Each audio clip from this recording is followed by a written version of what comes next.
কাহিনীর শুরুতেই আমরা ভয়ঙ্কর তিনটে রাক্ষস দেখতে পাই। এক ছিল মাছ রাক্ষস, আর একটা শুয়োর রাক্ষস, আর ছিল মাঙ্কি কিং। আসলে একজন মঙ্ক তাদেরকে বশ করে রেখেছিল। তোমাদের মধ্যে যারা এই কাহিনীর আগের পার্টটা দেখেছো তারা খুব ভালোভাবেই এটা জানো যে ভয়ঙ্কর এই রাক্ষসগুলোকে মঙ্ক কিভাবে বশ করেছিল আর তাদেরকে নিজের গোলাম বানিয়ে রেখেছিল। এরা মঙ্কের সাহায্য করত। কাহিনীর শুরুতে আমরা মঙ্ককে এমন একটা জায়গায় শুয়ে থাকতে দেখি যেই জায়গার সব লোকজন অনেক ছোট ছিল। তার আশেপাশে ছোট ছোট মন্দিরও ছিল। ওখানে থাকা সব লোকজন তাকে দেখে ভয় পাচ্ছিল। এখানে ওই মঙ্কও এটা বুঝতে পারছিল না যে সে এখানে কি করছে। ঠিক তখনই ওই মঙ্কের গুরুদেব ওখানে চলে আসে আর তাকে একটা অলৌকিক চকচকে রিং দেয়। তিনি তাকে বলেন যে নাও, এটা তোমার মাথার পিছনে লাগিয়ে রাখো, এখন থেকে তুমি এদের রাজা। তারপর যেই সে ওই রিংটা তার মাথার পিছনে লাগায় তখনই সাথে সাথে ওখানে অদ্ভুত সব ঘটনা ঘটতে শুরু করে। যেমন ওই রিংটা নিজে থেকেই ধ্বংস হয়ে যাচ্ছিল।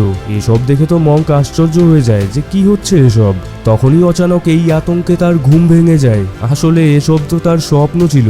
সে একটা জায়গায় ঘুমিয়েছিল আর এখন এই ভয়ে সে ঘুম থেকে উঠে পড়ে। সে যেই জায়গাটায় ঘুমিয়েছিল তার পাশেই সার্কাস হচ্ছিল। তখনই কয়েকজন লোক তার কাছে এসে তার কাছে জিজ্ঞেস করে যে আপনিও কি এই সার্কাসের লোক? এর জবাবে তো সেও হুম হুম করছিল। ওখানেই তার সাথে থাকা ওইসব ভয়ানক মনস্টারগুলো তাদের নিজের রূপে এসে ওইসব লোকেদের মনোরঞ্জন করছিল। তারা মুখ ভেঙিয়ে এবং আজব আজব শরীরের অঙ্গভঙ্গি করে তাদেরকে মজা দিচ্ছিল। ওই রাক্ষসকে এমনটা করতে দেখে ওখানে থাকা একটা ছোট্ট বাচ্চা কাঁদতে শুরু করে। ওখানকার সব লোকজন মঙ্ককে বলে ওঠে যে এ কি ঠাট্টা শুরু করেছো আমাদের সাথে, আমাদের একদমই মজা লাগছে না। তারপর মঙ্ক ইশারা করে তাদের সবাইকে একদিকে তাকাতে বলে যেখানে একটা গাছের ওপর মাঙ্কি কিং উঠে শুয়েছিল। কিন্তু মাঙ্কি কিং তো কোনো কৌশল দেখানোর বদলে সে নিজেই গাছ থেকে ধপাস করে নিচে পড়ে যায়। এই দৃশ্য দেখে তো ওখানে থাকা সব লোকজন মঙ্কের ওপর রেগে যায় আর তাকে গালাগাল করতে শুরু করে যে তুমি আমাদের সাথে কি খেলা শুরু করেছো? তুমি কি আমাদের এন্টারটেইন করবে নাকি এমনি এমনি এখানে ঠাট্টা করছো? মঙ্ক তাদেরকে বলে যে একটু ভরসা রাখো, আর সে তাদের সাথে মিষ্টি মিষ্টি কথা বলে তাদেরকে ভুলিয়ে রাখে। এরই মধ্যে মাঙ্কি কিং উঠে পড়ে আর সে তার বন্ধু রাক্ষস মাছ এবং শুয়োর রাক্ষসকে বলে যে আমাদেরকে একসাথে মিলে কিছু করতে হবে, তোমরা আমাকে ধরে পেটাও। আর এটা দেখেই এইসব লোকজন মজা পাবে। কিন্তু এখনো ওইসব লোকজন তাদেরকে বকাবকি করছিল, যেই জন্য ওই শুয়োর রাক্ষস প্রচন্ড রেগে যায় আর সে ওখানে থাকা একজন মহিলার ওপর আক্রমণ করার চেষ্টা করে। এটা দেখে ওখানে থাকা সব লোকজন তাকে ধরে ফেলে। মাঙ্কি কিংও তাকে থামায় আর বলে যে এমনটা করো না, কিন্তু তবুও সে তার কথাতে পাত্তাই দেয় না। যার পর মাঙ্কি কিং তাকে শান্ত করার জন্য লাফালাফি করে ওই সম্পূর্ণ সার্কাসের জায়গাটাই ভাঙচুর করে ফেলতে শুরু করে। সে ওখানে থাকা সবকিছু ধ্বংস করে ফেলছিল। মঙ্ক তাকে এমনটা করতে বারণ করে, কিন্তু সে তো উল্টো মঙ্কের ওপরেই ক্ষেপে ওঠে। আর এতক্ষণে অনেক দেরি হয়ে গেছিল, কেননা এতক্ষণে ওই সার্কাসের সব কিছুই তছনছ হয়ে গেছিল। আর গল্পের আসল কাহিনী তো শুরু হয় এখান থেকে, যেখানে একটি মেয়ে তার মাকে একজন তান্ত্রিকের কাছে নিয়ে আসে। সে বলছিল যে তার মার ওপর কিছু একটা ভর করেছে, কেননা তার আচরণ একদমই স্বাভাবিক ছিল না। সে ওখানে দাঁড়িয়ে থাকা দুজন বৃদ্ধা মহিলাকে বলে ওঠে যে এরা দুজন আমার মেয়ে। এখানে থাকা তান্ত্রিক তো তার এই কথা শুনে আশ্চর্য হয়ে যায়। যার পর ওই তান্ত্রিক তার মায়ের কাছে এগিয়ে যায় যাতে সে তার ওপর যেই ভূত বা যাই ভর করে থাকুক না কেন সেটাকে তাড়াতে পারে। কিন্তু অনেক চেষ্টা করার পরেও সে ওখানে তেমন কিছুই দেখতে পায় না। যার পর সে জানতে পারে যে আসল রাক্ষস তো ওখানে থাকা তার মেয়ে ছিল, মানে ওই মেয়েটি যে তার মাকে এখানে নিয়ে এসেছিল।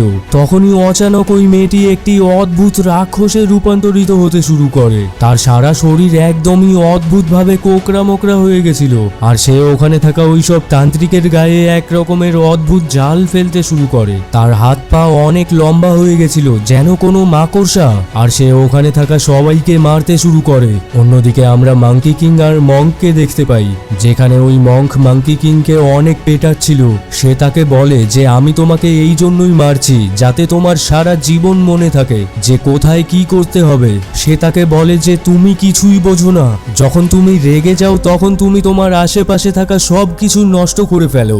যেভাবে তুমি ওই সার্কাসটা তছনছ করে ফেলেছিলে সেভাবেই তুমি এখানেও কিছু করে ফেলতে পারো। এখানে এখানেই মঙ্ক মাঙ্কি কিং এর জিভ টেনে লম্বা করে ফেলে আর ওই জিভে চিমটি কেটে তাতে থাপ্পড়ও মারে। এমনকি সে একটা চাবুক দিয়ে মাঙ্কি কিং এর সারা শরীরে আঘাত করছিল। এখানেই আমরা অতীতের একটা দৃশ্য দেখি, যেখানে মাঙ্কি কিংকে একটা জায়গায় বন্দি বানিয়ে রাখা হয়েছিল। সে অনেক বছর ওখানে শিকল দিয়ে আটকা ছিল। যেই স্বপ্ন দেখে ভয়ে মাঙ্কি কিং এর ঘুম ভেঙে যায়, তখন মঙ্ক মাঙ্কি কিংকে বলে যে ঘুমিয়ে পড়ো, কিছুই হয়নি, আমি তোমার সাথে আছি। এর পরের দিন সকালে আমরা দেখি যে মঙ্কের জলের প্রয়োজন ছিল, আর সে জল খুঁজতে খুঁজতে একটা বাড়িতে চলে যায়। ওই বাড়িটাতে শুধু মেয়েরাই ছিল, তাও আবার অনেকজন। প্রতিটা মেয়েই একে অন্যের চেয়ে আরো অনেক বেশি সুন্দরী ছিল। তারা এখানে দাঁড়িয়ে তাদের দিকে এক নজরে তাকিয়েই ছিল। শুয়োর রাক্ষসের ওখানে থাকা একটি মেয়েকে পছন্দ হয়ে যায়, আর মাঙ্কি কিংও একটি মেয়ের সামনে বসেছিল, যেখানে সে তাকে বিরক্ত করছিল। আসলে তো ওখানে থাকা সবগুলো মেয়েই অদ্ভুত কোনো জন্তু ছিল। তারা ছিল এক একটা বিশাল মাকড়সা। মাঙ্কি কিং এসব স্পষ্ট দেখতেই পাচ্ছিল, কিন্তু মঙ্ক এসব বুঝতে পারে না। আর সে মাঙ্কি কিংকে ওই মেয়েটিকে বিরক্ত করতে দেখে সে তাকে বকে বলে, তোমার কি বোধ জ্ঞান আছে? আমরা এখানে সাহায্য চাইতে এসেছিলাম, আর এখন তোমার জন্যই আমাদেরকে এখান থেকে চলে যেতে হবে। কিন্তু ওই মেয়েগুলো তাদেরকে এখান থেকে যেতে দেয় না, আর তারা তাদের আসল রূপে চলে আসে। এখন তারা এক একটা দৈত্যাকার মাকড়সা হয়ে গেছিল। তারা লাফিয়ে লাফিয়ে মঙ্ক এবং বাকি সবার ওপর আক্রমণ করতে শুরু করে। তারা সবাই একসাথে মিলে জাল ছুঁড়ে মঙ্ককে জড়িয়ে ফেলছিল, কিন্তু মাঙ্কি কিং তাদের সাথে লড়ে যে কোনোভাবে ওখান থেকে বাইরে বেরিয়ে আসে। কিন্তু তারা পৌঁছে যায় অদ্ভুত একটা জায়গায়, যেখানে তাদের সামনে চলে আসে অনেকগুলো মাকড়সা একসাথে মিলে তৈরি হওয়া বিশাল আকার এক মাকড়সা। সাথে সাথেই মাঙ্কি কিং লাফিয়ে গিয়ে ওই মাকড়সার জিভ ঠিক ওভাবেই টেনে ধরে, যেভাবে মঙ্ক তার জিভ টেনে ধরেছিল। এভাবেই মাঙ্কি কিং ওই মাকড়সাকে শেষ করে ফেলে। মঙ্ক তাকে বকতে শুরু করে যে তুমি ভদ্রতা কবে শিখবে বলো তো, আর তুমি নিজেকে শোধরাবেই বা কবে? সবকিছুর সমাধান তো আর এভাবেই হয় না যে সব জায়গায় ভাঙচুর করে ফেলবে আর সবাইকে মেরে ফেলবে। মাঙ্কি কিং ওখানে দাঁড়িয়ে চুপচাপ তার কথা শুনছিল, আর যেই মঙ্ক ওখান থেকে চলে যাচ্ছিল তখনই সে পিছন থেকে তাকে কথা শোনাতে শুরু করে। যার পর মঙ্ক একটা ফাঁকা জায়গায় গিয়ে হাঁটু গেড়ে বসে আকাশের দিকে তাকিয়ে প্রার্থনা করতে শুরু করে যে হে ভগবান, এসব সামলানোর মতো ক্ষমতা আর নেই আমার মধ্যে। এই রাক্ষসগুলো আমার কথা একদমই শোনে না, আমি আর তাদেরকে সামলাতে পারছি না। এখন তারা আমার ক্ষমতার বাইরে চলে গেছে। শুয়োর রাক্ষস পিছনে দাঁড়িয়ে চুপচাপ তার কথা শুনছিল, আর সে ওখান থেকে মাঙ্কি কিং এর কাছে গিয়ে তাকে সবকিছু বলে দেয়। মাঙ্কি কিং তো আগে থেকেই তার ওপর রেগেছিল, আর এখন সে বলতে শুরু করে যে তার যখন আমাদেরকে প্রয়োজনই নেই, তাহলে চলো আমরা তাকে মেরে ফেলি। তারপর সে মঙ্কের সামনে চলে আসে। মাঙ্কি কিংকে রেগে থাকতে দেখে মঙ্ক বিড়বিড় করে কিছু পড়তে শুরু করে যাতে মাঙ্কি কিং শান্ত হয়, কিন্তু এখন তার ওপর এসবের আর কোনো প্রভাবই হচ্ছিল না, কেননা এখন সে তার গোলামি থেকে মুক্ত হয়ে গেছিল। মঙ্ক ওখান থেকে পিছনে পালানোর চেষ্টা করে, কিন্তু মাঙ্কি কিং তাকে ওখান থেকে পালাতেই দিচ্ছিল না। কিন্তু শেষমেশ কোনো রকমে মঙ্ক ওই পাহাড় থেকে নিচে লাফায় আর একটা পাহাড়ি গাছের ডগায় এসে পড়ে। ওখান থেকেও সে মাঙ্কি কিংকে শান্ত করার চেষ্টা করছিল, কিন্তু এসব দেখে তো মাঙ্কি কিং আরো উল্টো হাসছিল। সে তার ওপর আক্রমণ করতেই যাচ্ছিল, কি ঠিক ওই সময়ই আকাশ থেকে অদ্ভুত একটা আলোর জ্যোতি তার গায়ে এসে পড়ে। তার পুরনো একটা স্মৃতি মনে পড়ে, আর সে ভয় পেয়ে সাথে সাথেই ওখান থেকে পালিয়ে যায়। অন্যদিকে আমরা দেখি যে মাছ রাক্ষস এখন ধীরে ধীরে তার আসল রূপে চলে আসছে, যার মানে দৈত্যাকার একটা মাছ হয়ে যাচ্ছে। ওই মাকড়সাগুলোর সাথে লড়ার পর থেকেই তার এমনটা হচ্ছে। এরপর মঙ্ক তার 3 সঙ্গীকে নিয়ে অন্য একটা শহরের দিকে রওনা দেয়, যেখানে পৌঁছে সে ওখানকার রানী এবং রাজার সাথে দেখা করে। ওখানকার সব লোকজন তো তাদের দিকে অবাক হয়ে তাকিয়েছিল, কেননা এমন অদ্ভুত অদ্ভুত সব রাক্ষস তারা কখনোই দেখেনি। ওখানকার মহারানী অনেক সম্মানের সাথে তাদেরকে স্বাগতম জানায়। তারপর তারা রাজার সাথে দেখা করে। তাদেরকে দেখেই রাজা তাদের কাছে জিজ্ঞেস করে যে দাও, আমার জন্য কি এনেছো? কিভাবে তোমরা আমার মনোরঞ্জন করবে? মঙ্ক ও তার সঙ্গীরা বলে যে হ্যাঁ মহারাজ, আমরা জানি মনোরঞ্জন করতে। আর সাথে সাথেই তারা ওখানে অদ্ভুত অদ্ভুত ভাবভঙ্গি করতে শুরু করে, যেটা দেখে তো রাজামশাই খেপে যায় যে তোমরা আমাকে পাগল পেয়েছো নাকি। আর সে তাদেরকে ঘাড় ধাক্কা মেরে প্রাসাদের বাইরে বের করে দেয় যে এমন ভাবভঙ্গি তো পাগলেরা করে, যাও নিজেদের চিকিৎসা করাও। ওখান থেকে বাইরে বেরিয়ে মঙ্কের নিজেকে খুব অপমানিত মনে হচ্ছিল।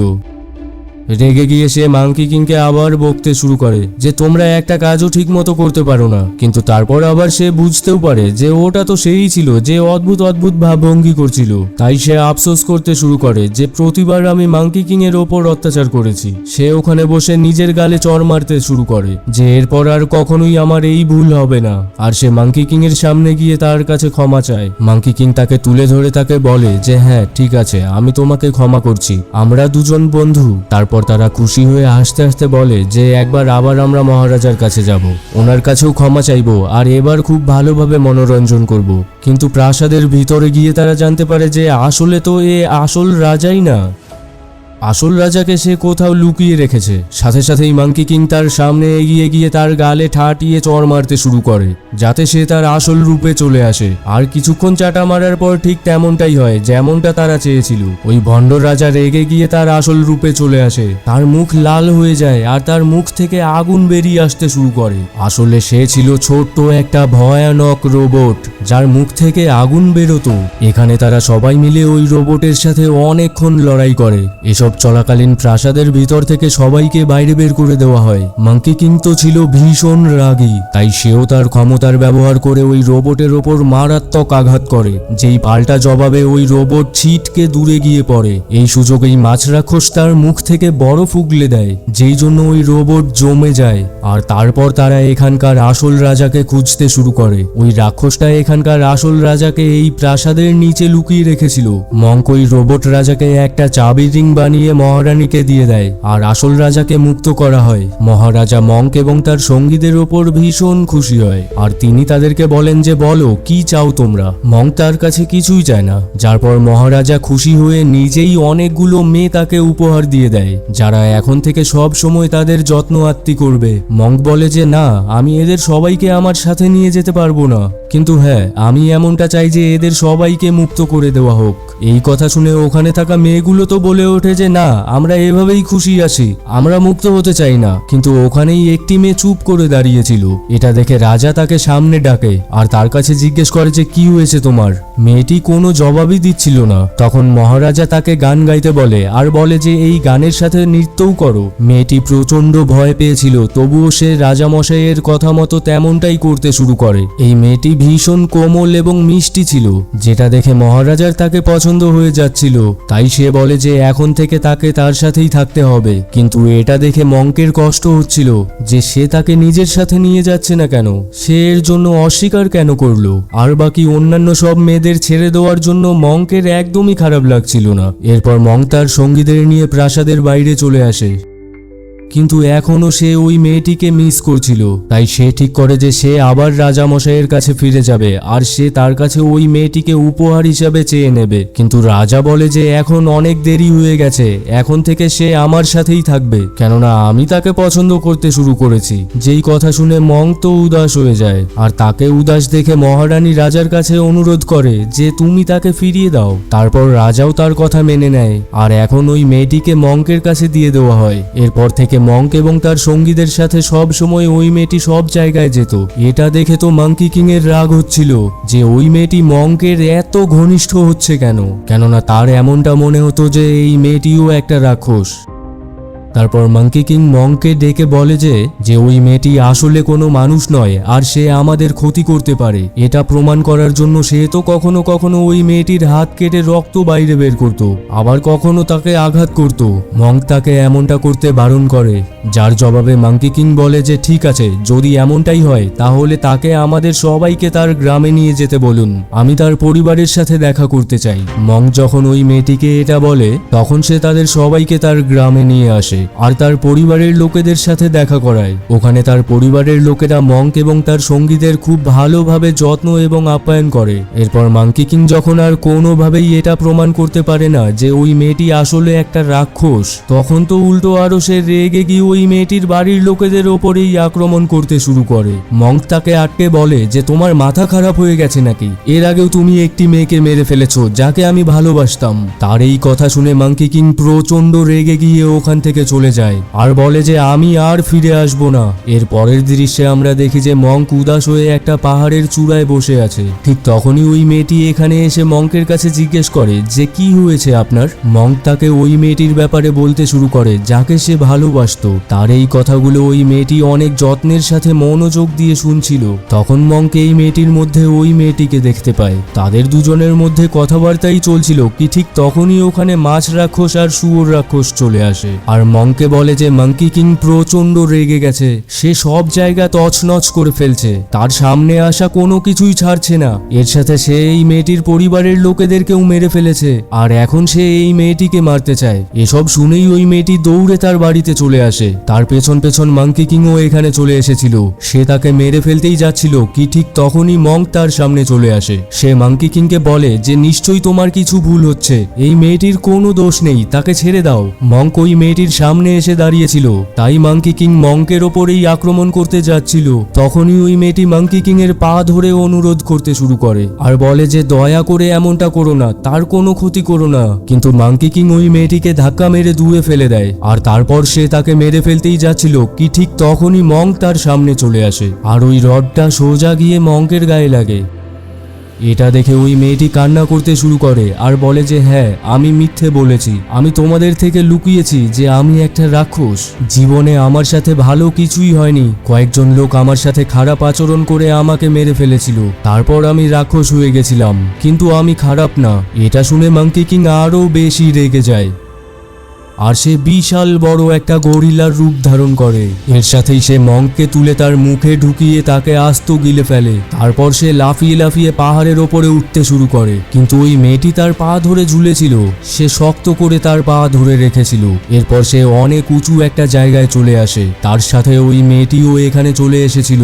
তখনই ওখানে রানী এবং তার সাথে ওই রোবটও এখানে চলে আসে। রানী মাঙ্কি কিংকে বলে যে আমি জেনে বুঝে তাকে তোমাদের কাছে পাঠিয়েছি, যাতে তোমাদের নিজেদের মধ্যে লড়াই শুরু হয়। রানী তাকে বলে যে আমি তো এটাই চেয়েছিলাম, যে সে তোমাদেরকে রাগিয়ে তুলুক আর তুমি মঙ্ককে মেরে ফেলো। এখন থেকে তুমি আমার গোলাম হবে আর আমার কথা মতো কাজ করবে। কিন্তু মাঙ্কি কিংও তো আর মঙ্কের এতটাও শত্রু ছিল না, এখনো অবধি সে মঙ্ককে খেয়ে ফেলেনি, শুধু এমনি এমনি গিলে ফেলেছিল। আর এটা শোনার সাথে সাথেই সে মঙ্ককে উগলে বাইরে বের করে দেয়। সে এখনো জীবিত ছিল। বাইরে এসেই মঙ্ক রানীকে বলে যে আপনি কি আমাদের এতটাই বোকা ভাবেন?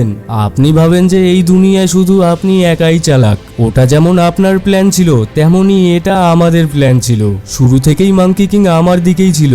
আমাদের প্ল্যান ছিল যে মাঙ্কি কিং ওখান থেকে রেগে চলে যাবে, যাতে আপনার এমনটা মনে হয় যে আমাদের তো নিজেদের মধ্যেই বনে না। তারপর সাথে সাথেই ওখানে দুই দলের মধ্যে দুর্ধর্ষ লড়াই শুরু হয়, যেখানে শুয়োর রাক্ষস ও মাছ রাক্ষস একসাথে মিলে একবার আবার ওই রোবটকে বরফে জমিয়ে শেষ করে ফেলে। আর অন্যদিকে মঙ্ক এবং রানীর মধ্যে লড়াই চলছিল। তখনই রানী জলে নেমে বুদ্ধর মূর্তি বাইরে বের করে। এটা দেখে মাঙ্কি কিংও তার ওপর আক্রমণ করেই যাচ্ছিল, কেননা সে জানতো যে বুদ্ধ একজন ভালো মানুষ ছিল আর ওই রানী একজন শয়তান।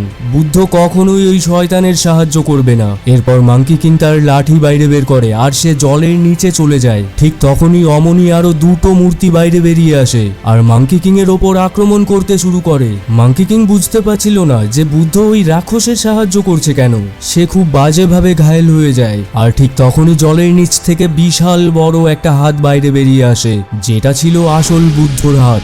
আর ওই হাত একসাথেই ওই তিনটে মূর্তিকে ওপরে তুলে নেয় আর চিপে ধ্বংস করে ফেলে মাঙ্কি কিংকে বাঁচিয়ে নেয়। যেই মূর্তিগুলো ধ্বংস হয়ে যাওয়ার পর রানী মাঙ্কি কিং এর হাতে এসে পড়ে আর আকাশ থেকে বুদ্ধর আওয়াজ ভেসে আসে, যে বলছিল যে এখন শুধরে যাও। ঠিক তখনই ওই রানীর কিছু একটা হতে শুরু করে আর তার পিঠ থেকে বিশাল দুটো ডানা বাইরে বের হয়। আসলে যে ছিল একটা গোল্ডেন ঈগল। তারপর বুদ্ধ তাকে তার সাথে নিয়ে যায়। অন্যদিকে আমরা দেখি যে মিষ্টি ওই মেয়েটি যে মঙ্কের সাথে ছিল, সে সম্পূর্ণ ঘায়েল হয়ে গেছে। সে মরতেই যাচ্ছিল কি ঠিক তখনই সে মঙ্ককে বলতে শুরু করে যে তুমি আমাকে মুক্ত করো, আমাকে এই দুনিয়া থেকে তাড়িয়ে দাও, কেননা আমি একটা রাক্ষস। যারপর মঙ্ক তার কথা ভেবে এবং এই দুনিয়ার ভালোর জন্য তাকে মুক্ত করে দেয়। তখনই ওই মেয়েটি হাওয়ায় মিশে ওখান থেকে অদৃশ্য হয়ে যায়। পরবর্তী দৃশ্যে আমরা দেখি যে তারা চারজন একটা মরুভূমির পথ ধরে সামনে এগিয়ে যাচ্ছিল। ওখানেই মঙ্ক মাঙ্কি কিং এর মধ্যে ওই মেয়েটিকে দেখতে পায়, যাকে সে ভালোবাসতো। কেননা মাঙ্কি কিং এর মাথায় যেই মুকুটটা ছিল সেটা আসলে ওই মেয়েটির হাতের বালা ছিল। মঙ্ক তার কাছে ওই মুকুটটা চায়, কিন্তু সে তাকে এটা দেয় না। এভাবেই তারা সবাই নিজেদের মধ্যে হাসি ঠাট্টা এবং ঝগড়া করতে করতে সামনে এগিয়ে যায়। আর এর সাথে অসাধারণ এই কাহিনী এখানেই শেষ হয়। তো বন্ধুরা, তোমরা যারা এই কাহিনীর আগের পার্টটা দেখোনি তারা এখানে ক্লিক করে দেখতে পারো। আর এই কাহিনীটা ভালো লেগে থাকলে ভিডিওতে একটা লাইক, কমেন্ট আর চ্যানেলে সাবস্ক্রাইব এবং বেল অন করে বন্ধুদের সাথে এই ভিডিওটা শেয়ার করে দিতে একদমই ভুলো না। ধন্যবাদ, আবার দেখা হচ্ছে পরবর্তী ভিডিওতে।